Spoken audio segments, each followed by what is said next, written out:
السلام علیکم ورحمۃ اللہ وبرکاتہ۔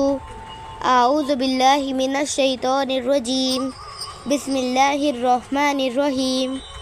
صحیح بخاری حدیث نمبر 1254۔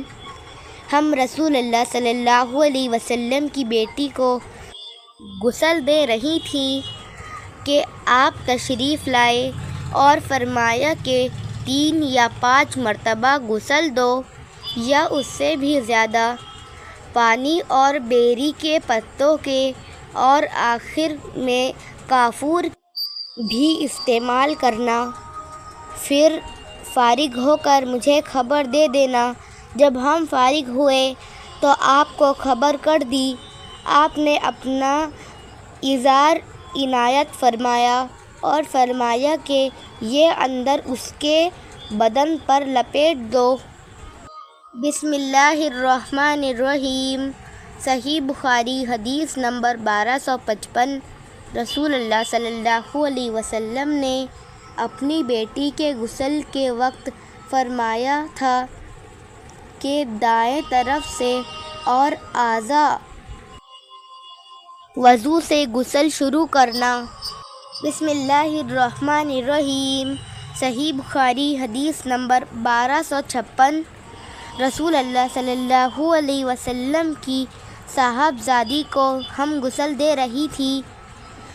جب ہم نے غسل شروع کر دیا تو آپ صلی اللہ علیہ وسلم نے فرمایا کہ غسل دائیں طرف سے اور اعضاء وضو سے شروع کرو۔ بسم اللہ الرحمن الرحیم۔ صحیح بخاری حدیث نمبر 1257۔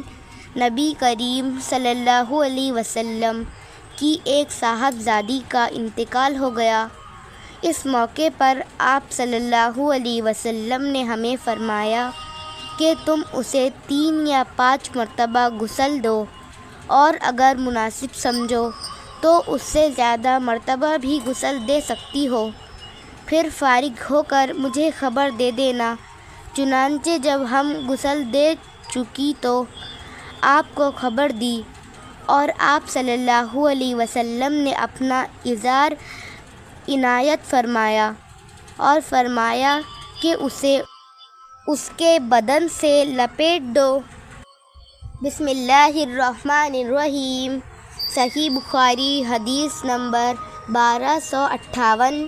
نبی کریم صلی اللہ علیہ وسلم کی ایک بیٹی کا انتقال ہو گیا تھا، اس لیے آپ صلی اللہ علیہ وسلم باہر تشریف لائے اور فرمایا کہ اسے 3 یا 5 مرتبہ غسل دے دو، اور اگر تم مناسب سمجھو تو اس سے بھی زیادہ پانی اور بیری کے پتوں سے نہلاؤ، اور آخر میں کافور یا کہا کہ کچھ کافور کا بھی استعمال کرنا۔ پھر فارغ ہو کر مجھے خبر دے دینا۔ عطیہ رضی اللہ عنہا نے بیان کیا کہ جب ہم فارغ ہوئے تو ہم نے کہلا بھجوایا۔ آپ نے اپنا تہبند ہمیں دیا اور فرمایا کہ اسے اندر جسم پر لپیٹ دو۔ ایوب نے حفصہ بنت سیرین سے روایت کی، ان سے عطیہ رضی اللہ عنہ نے اسی طرح حدیث بیان کی۔ بسم اللہ الرحمن الرحیم۔ صحیح بخاری حدیث نمبر 1259۔ نبی کریم صلی اللہ علیہ وسلم نے فرمایا کہ 3 یا 5 یا 7 مرتبہ، یا اگر تم مناسب سمجھو تو اس سے بھی زیادہ غسل دے سکتی ہو۔ حفصہ نے بیان کیا کہ عطیہ رضی اللہ عنہا نے فرمایا کہ ہم نے ان کے سر کے بال 3 لٹوں میں تقسیم کر دیے تھے۔ بسم اللہ الرحمن الرحیم۔ صحیح بخاری حدیث نمبر 1260۔ انہوں نے رسول اللہ صلی اللہ علیہ وسلم کی صاحبزادی کے بالوں کو 3 لٹوں میں تقسیم کر دیا تھا۔ پہلے بال کھولے گئے، پھر انہیں دھو کر ان کی 3 چوٹیاں کر دی گئیں۔ بسم اللہ الرحمن الرحیم۔ صحیح بخاری حدیث نمبر 1261۔ عطیہ رضی اللہ عنہ کے یہاں انصار کی ان خواتین میں سے جنہوں نے نبی کریم صلی اللہ علیہ وسلم سے بیعت کی تھی، ایک عورت آئی۔ بصرہ میں انہیں اپنے ایک بیٹے کی تلاش تھی لیکن وہ نہ ملا۔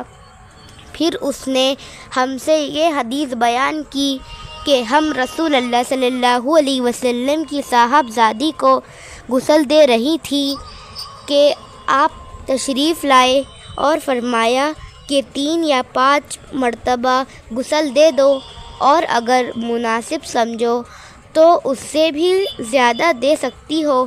غسل پانی اور بیری کے پتوں سے ہونا چاہیے، اور آخر میں کافور بھی استعمال کر لینا۔ غسل سے فارغ ہو کر مجھے خبر کرا دینا۔ انہوں نے بیان کیا کہ جب ہم غسل دے چکی تو اطلاع دی اور آپ نے ازار عنایت کیا۔ آپ نے فرمایا کہ اسے اندر بدن سے لپیٹ دو۔ اس سے زیادہ آپ نے کچھ نہیں فرمایا۔ مجھے یہ نہیں معلوم کہ یہ آپ کی کون سی بیٹی تھی، یہ ایوب نے کہا، اور انہوں نے بتایا کہ اشعار کا مطلب یہ ہے کہ اس میں نعش لپیٹ دی جائے۔ ابن سیرین رحمۃ اللہ بھی یہی فرمایا کرتے تھے کہ عورت کے بدن پر لپیٹا جائے، ازار کے طور پر نہ باندھا جائے۔ بسم اللہ الرحمن الرحیم۔ صحیح بخاری حدیث نمبر 1262۔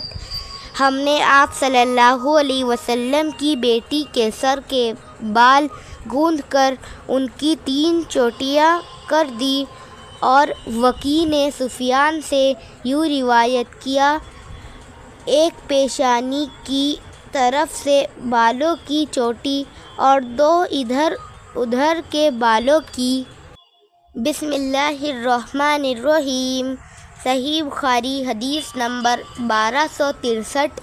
رسول اللہ صلی اللہ علیہ وسلم کی ایک صاحبزادی کا انتقال ہو گیا تو نبی کریم صلی اللہ علیہ وسلم تشریف لائے اور فرمایا کہ ان کو پانی اور بیری کے پتوں سے 3 یا 5 مرتبہ غسل دے دو۔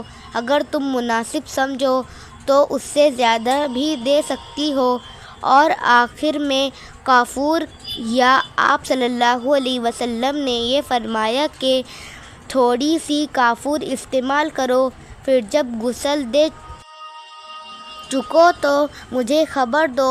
چنانچہ فارغ ہو کر ہم نے آپ کو خبر دی تو آپ صلی اللہ علیہ وسلم نے ان کے کفن کے لیے اپنا ازار عنایت کیا۔ ہم نے ان کے سر کے بالوں کی 3 چوٹیاں کر کے انہیں پیچھے کی طرف ڈال دیا تھا۔ بسم اللہ الرحمن الرحیم۔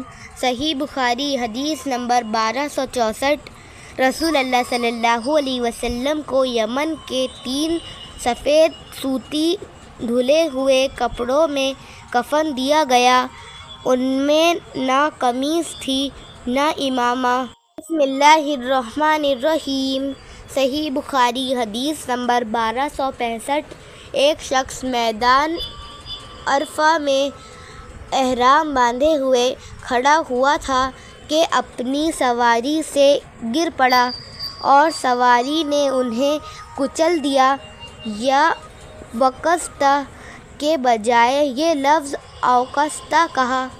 نبی کریم صلی اللہ علیہ وسلم نے ان کے لیے فرمایا کہ پانی اور بیری کے پتوں سے غسل دے کر 2 کپڑوں میں انہیں کفن دو، اور یہ بھی ہدایت فرمائی کہ انہیں خوشبو نہ لگاؤ اور نہ ان کا سر چھپاؤ، کیونکہ یہ قیامت کے دن لبیک کہتا ہوا اٹھے گا۔ بسم اللہ الرحمن الرحیم۔ صحیح بخاری حدیث نمبر 1266۔ ایک شخص نبی کریم صلی اللہ علیہ وسلم کے ساتھ میدان عرفہ میں وقوف کیے ہوئے تھا کہ وہ اپنے اونٹ سے گر پڑا اور اونٹ نے انہیں کچل دیا۔ رسول اللہ صلی اللہ علیہ وسلم نے فرمایا کہ انہیں پانی اور بیری کے پتوں سے غسل دے کر 2 کپڑوں کا کفن دو، خوشبو نہ لگاؤ اور نہ سر ڈھکو، کیونکہ اللہ تعالیٰ قیامت کے دن انہیں لبیک کہتے ہوئے اٹھائے گا۔